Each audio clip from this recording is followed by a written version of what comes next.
بسم اللہ الرحمن الرحیم۔ ناظرین السلام علیکم، میں ہوں آپ کو میزبان صابر شاکر وفاقی دارالحکومت اسلام آباد سے کچھ تازہ ترین اطلاعات بلکہ انتہائی اہم اور بریکنگ نیوز کے ساتھ۔ یہ خبر آئی ہے ریڈ زون سے۔ وفاقی دارالحکومت کا ریڈ زون ہے، وہاں پہ شاہراہ دستور ہے اور شاہراہ دستور پہ سپریم کورٹ آف پاکستان کی بلڈنگ ہے اور وہاں پہ ہے کمرہ عدالت نمبر 1۔ وہاں سے یہ سب سے بڑی اور اہم ترین خبر آئی ہے اور وہ ہے سابق وزیر اعظم عمران خان صاحب جو کہ جیل میں مقید ہیں اور ان پہ بے بنیاد جھوٹے مقدمات، بے شمار مقدمات اس وقت ہیں اور ان کے جھوٹے بے بنیاد مقدمات میں دباؤ کے تحت سزائیں بھی سنوائی گئی ہیں۔ جیل میں ہیں، اڈیالہ جیل میں ہیں، قید ہیں، لیکن سپریم کورٹ آف پاکستان کمرہ عدالت نمبر 1 سے بڑا حکم آ گیا ہے اور وہ بڑا حکم یہ ہے کہ عمران خان صاحب کو اپیئر ہونے کی اجازت انہوں نے دے دی ہے، عدالت میں حاضر ہونے کی اجازت دے دی ہے عمران خان صاحب کو، اور اس کا پھر حل نکالا گیا ہے کہ ان کو ویڈیو لنک کے ذریعے سپریم کورٹ آف پاکستان کمرہ عدالت نمبر 1 میں اپنا موقف پیش کرنے کی اجازت دی جائے اور وہ دے دی گئی ہے۔ اور اس کی بہت ہی دلچسپ بات ہے، وہ آپ کے سامنے میں ساری رکھتا ہوں، کیونکہ چیف جسٹس قاضی فائز عیسیٰ صاحب نے بہت کوشش کی کہ اس کیس کو اوائڈ کیا جائے اور اس طرف نہ جایا جائے۔ اٹارنی جنرل نے بھی بہت کوشش کی لیکن کامیاب نہیں ہو سکے۔ جسٹس اطہر من اللہ صاحب، جسٹس جمال خان مندوخیل اور دیگر آنریبل ججز نے یہ کہا کہ جب وہ پیٹیشنر ہیں عمران خان صاحب، سابق وزیر اعظم، ایک معزز، ایک قابل احترام شہری ہیں اور انہوں نے نیب ترامیم کو چیلنج کیا ہوا ہے، اور جب چیلنج کیا ہوا ہے وہ پیٹیشنر ہیں اور وہ اپیئر ہونا چاہتے ہیں تو ان کا یہ بنیادی حق ان کو کیسے محروم کیا جا سکتا ہے۔ لہٰذا جو حکومت کی اور قاضی صاحب کی منشا تھی وہ پوری نہ ہو سکی اور سپریم کورٹ آف پاکستان نے یہ حکم دے دیا ہے کہ عمران خان صاحب کو ویڈیو لنک کے ذریعے کمرہ عدالت نمبر 1 میں پیش ہونے کا موقع دیا جائے، اور نہ صرف یہ موقع دیا جائے بلکہ انہوں نے کہا ہے، حکم میں یہ کہا ہے کہ کسی قسم کی کوئی خلل نہیں ہونا چاہیے، کسی قسم کی کوئی ڈسٹربنس نہیں ہونی چاہیے، اور اگر ویڈیو لنک کے ذریعے کسی قسم کی خلل ہوا، کوئی ڈسٹربنس ہوئی تو پھر اس کا بھی بندوبست کیا جائے گا۔ ہوا کچھ یوں ہے، کافی امپارٹنٹ ڈیولپمنٹ ہے۔ چیف جسٹس قاضی فائز عیسیٰ کی سربراہی میں 5 رکنی لارجر بینچ نے سماعت کی اور اس سماعت کے دوران اور بھی بہت ساری بریکنگ نیوز منظر عام پہ آئیں۔ جسٹس امین الدین، جسٹس جمال خان مندوخیل، جسٹس اطہر من اللہ، جسٹس حسن اظہر رضوی اس بینچ کا حصہ تھے۔ اٹارنی جنرل، چاروں صوبوں کے ایڈوکیٹ جنرل اور دیگر فریقین کو نوٹسز جاری کیے ہوئے تھے۔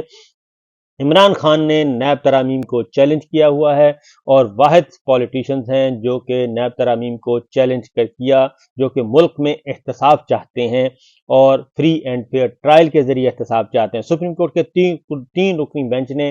نیب ترامیم کو عمران خان کی درخواست پر کالعدم قرار دیا تھا اور اس کے خلاف اپیل آئی ہوئی ہے۔ 3 رکنی بینچ کے فیصلے کے خلاف وفاقی حکومت نے انٹرا کورٹ اپیلیں دائر کی ہوئی ہیں۔ مخدوم علی خان آج اپیئر ہوئے، اٹارنی جنرل صاحب بھی اپیئر ہوئے، اور اٹارنی جنرل سے پوچھا گیا کہ کیا آپ ان اپیلوں کو سپورٹ کر رہے ہیں، تو اٹارنی جنرل نے کہا جی بالکل ہم ان اپیلوں کو سپورٹ کر رہے ہیں۔ جسٹس اطہر من اللہ صاحب نے کہا کہ عدالت متاثرہ فریق کی تشریح کر چکی ہے کہ حکومت متاثرہ فریق نہیں ہو سکتی، اور جسٹس قاضی فائز عیسیٰ صاحب نے کہا کہ جس کے خلاف بھی فیصلہ ہو اس سے اپیل کا حق ہوتا ہے۔ تو کسٹمز ایکٹ کیس میں عدالت قرار دے چکی ہے کہ کوئی محکمہ متاثرہ فریق نہیں ہو سکتا، جسٹس اطہر من اللہ صاحب نے کہا، اور جسٹس اطہر من اللہ صاحب نے چیف جسٹس صاحب نے کہا کہ مناسب ہوگا کہ آپ اپنے بنیادی نکات ہمیں لکھوا دیں۔ مخدوم علی خان صاحب سے کہا نیب ترامیم سے عمران خان کو کوئی ذاتی نقصان نہیں ہوا تھا، مخدوم علی خان نے کہا، تو چیف جسٹس صاحب نے کہا کہ آپ نوٹ کروا دیں، اور چیف جسٹس صاحب نے کہا کہ بنیادی نکات عدالتی حکم کے ذریعے عمران خان تک پہنچائیں گے تاکہ وہ جواب دے سکیں، اور اس وقت عمران خان آپ کے دلائل نہیں سن رہے، چیف جسٹس قاضی فائز عیسیٰ صاحب نے یہ کہا۔ جسٹس اطہر من اللہ صاحب نے کہا کہ میری رائے میں اس معاملے میں لارجر بینچ بننا چاہیے کیونکہ ہائی کورٹس میں نیب قانون کے خلاف آئین سے متعلق درخواستیں زیر التوا ہیں۔ جسٹس اطہر من اللہ صاحب نے یہ کہا، اور انہوں نے یہ بھی کہا کہ اس معاملے میں ہم ایک مقدمے کو ہمیشہ نظر انداز کرتے ہیں، اور وہ ہے بے نظیر بھٹو کیس۔ بے نظیر بھٹو مقدمے کی روح سے وفاقی حکومت کی اپیل ناقابل سماعت ہے۔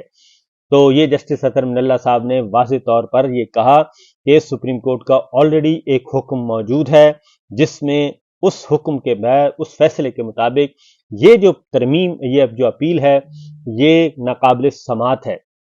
لہٰذا آپ فل کورٹ بنائیں۔ جسٹس اطہر من اللہ صاحب نے کہا، چیف جسٹس صاحب نے کہا کہ یہ کیس ترمیم کے درست یا غلط ہونے سے متعلق ہے، کیا تمام مقدمات میں سائلین کو ایسے ہی نمائندگی دینی چاہیے؟ قاضی صاحب کو کچھ مسائل درپیش تھے، ظاہر ہے ان کا ایک ایگو کا مسئلہ ہے، عمران خان کے ساتھ ذاتی معاملہ ہے، ذاتی پرخاش ہے۔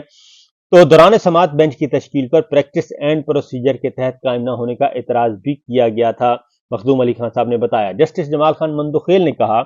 کہ لارجر بینچ کی تشکیل کی استدعا کس بنیاد پر کی تھی؟ یہ آئینی تشریح کا کیس تو نہیں تھا، درخواستوں میں ترمیم کو آئین سے مصادم ہونے کی استدعا کی گئی تھی۔ جسٹس اطہر من اللہ صاحب نے یہ کہا کہ ایک مسئلہ تو درخواستوں کے قابل سماعت ہونے کا بھی تھا، اور سپریم کورٹ کا 11 رکنی بینچ ماضی میں ایسی درخواستوں پر فیصلہ دے چکا ہے، اور بے نظیر بھٹو کیس کا فیصلہ اس موجودہ بینچ پر بھی لاگو ہوگا۔ الیکشن کیس میں بھی یہی اعتراض کیا گیا تھا۔ میری نظر میں عمران خان کی درخواستیں ناقابل سماعت نہیں تھیں، اور اگر الیکشن کی تاخیر چاہنے والے ہر ہائی کورٹ سے رجوع کریں اور انتخابات چاہنے والے سپریم کورٹ سے، تو کیا ہوگا؟ چیف جسٹس قاضی فائز صاحب نے ذرا معاملہ کسی اور طرف لے جانے کی کوشش کی۔ چیف جسٹس صاحب نے کہا کہ اگر سپریم کورٹ کہے ہائی کورٹس کو فیصلے کرنے دیں تو تاخیر ویسے ہی ہو گئی، کیا ہم خواجہ حارث کو پیش ہونے کا کہہ سکتے ہیں؟ چیف جسٹس صاحب نے کہا۔ چیف جسٹس صاحب نے کہا کہ کیا ان کا آپشن ہوگا کہ ہم پیش ہونے کا کہہ سکتے ہیں؟ خواجہ حارث کو عدالتی معاون بھی مقرر کیا جا سکتا ہے۔ مخدوم علی خان نے راستہ دکھایا۔ تو چیف جسٹس صاحب نے کہا کہ عدالتی معاون نیوٹرل ہوتا ہے، خواجہ حارث اس کیس میں فریق رہ چکے ہیں، اور ہم خواجہ حارث کو وکیل مقرر کیوں نہ کر دیں۔ چیف جسٹس صاحب نے کہا بطور وکیل وہ عمران خان کے دلائل کے ساتھ اپنے بھی دے دیں، ہم خواجہ حارث کے لیے فیس مقرر کر سکتے ہیں۔ تو اصل میں قاضی فائزہ صاحب جو ہیں وہ عمران خان صاحب کو عدالت میں حاضر ہونے سے روکنے کے لیے راستے تلاش کر رہے تھے، اور اس لیے لیکن دیگر جو آنریبل ججز ہیں وہ ان کے راستے بلاک کر رہے تھے، حتیٰ کہ اس وقت جسٹس اطہر من اللہ صاحب نے کہا کہ حتیٰ کہ اس وقت کی حکومت کو بھی احساس ہوا، اس حکومت کے دور میں بھی بیوروکریسی کو تحفظ دینے کے لیے ترامیم لائی گئیں، یعنی بیوروکریسی کو تحفظ دینے کے لیے ترامیم لائی گئیں اور باقیوں کو نہیں۔ مرکزی درخواست گزار نے خود کہا، اس کے الفاظ دیکھیں۔ اس کے بعد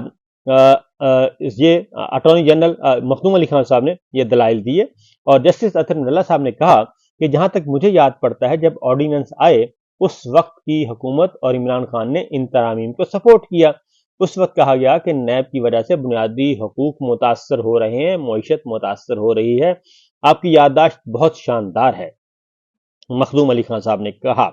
اور اس کے بعد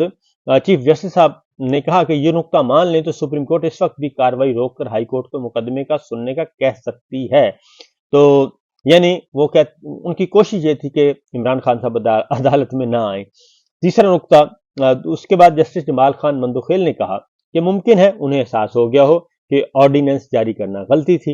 اور چیف جسٹس صاحب نے کہا کہ 2 آرڈیننس جاری کر کے ملک کا قانون تبدیل کیا گیا، اور بعد میں کہنا کہ اس کا جائزہ لے کر چیلنج کرنا دلچسپ نہیں۔ جسٹس اطہر من اللہ صاحب نے کہا کہ معیشت اور لوگوں کی آزادی کو نیب نے جو نقصان پہنچایا اس کا ڈیٹا موجود ہے، اور بریگیڈیئر اسد منیر کا خودکشی والا نوٹ بھی دیکھ لیں، جسٹس اطہر من اللہ صاحب نے کہا، اور انہوں نے کہا کہ اب بریگیڈیئر اسد منیر کو کوئی واپس نہیں لا سکتا۔ مجھے نہیں پتا نیب آج بھی اپنے اختیارات کا غلط استعمال کر رہا ہے یا نہیں، ہو سکتا ہے اب عمران خان صاحب جو ہیں پورے نیب قانون کو کالعدم کرنے کا کہیں، اور اب عمران خان خود نیب کے متاثرہ ہیں، جو وہ پیٹیشن آئی تو ہم دیکھ لیں گے، چیف جسٹس صاحب نے کہا۔ تو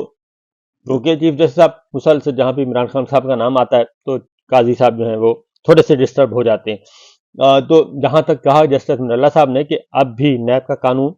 خلاف استعمال ہو رہا ہے، یعنی کہ اب بھی ہو رہا ہے، کیونکہ اب جو ہے مقدمات دھڑا دھڑ جو ہیں حکومت اور حکومتی جماعتوں کے، حکومتی رہنماؤں کے، وہ معاف کیے جا رہے ہیں، واپس لیے جا رہے ہیں، اور ریفرنس واپس لیے جا رہے ہیں، تحقیقات بند کی جا رہی ہیں، تفتیش بند کی جا رہی ہے، سب کچھ انکوائریز بند کی جا رہی ہیں۔